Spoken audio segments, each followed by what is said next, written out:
এটা জুলাই জাতীয় সনদে রাজনৈতিক সমঝোতা হয়েছে। এখানে চারটি বিষয়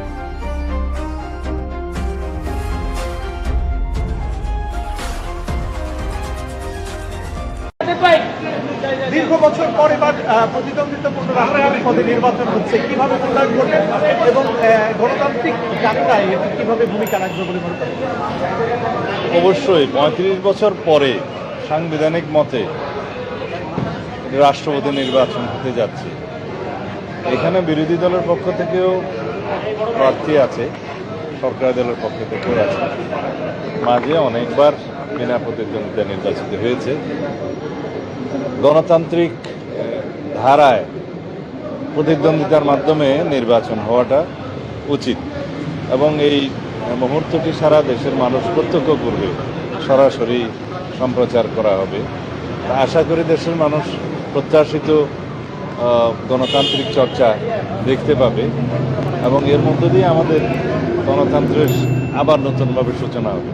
মাননীয় স্বরাষ্ট্রমন্ত্রী বিরোধী দলের পক্ষ থেকে তারা অভিযোগ করেছেন যে ৭০ অনুচ্ছেদের কারণে এখানে গণতান্ত্রিক যে মত প্রকাশের স্বাধীনতা সেটি বাধাগ্রস্ত হয়েছে। আপনার এই জায়গায় আপনাদের বক্তব্য? আমরা সংবিধান সংশোধন সংক্রান্ত যে কমিটি গঠন করেছি, সংসদীয় কমিটি, সেই কমিটিতে বিরোধী দলীয় সদস্যরা এখনো যোগদান করেননি। ভবিষ্যতে যে সংবিধানের সংশোধনী আসবে, ৭০ ধারাতেও পরিবর্তন আসবে, সেটা জুলাই জাতীয় সনদে রাজনৈতিক সমঝোতা হয়েছে। এখানে চারটি বিষয়ে উল্লেখিত আছে, তার মধ্যে দুইটি বিষয়ে সব দল মোটামুটি একমত। একটা হচ্ছে অর্থ বিল, আর একটা হচ্ছে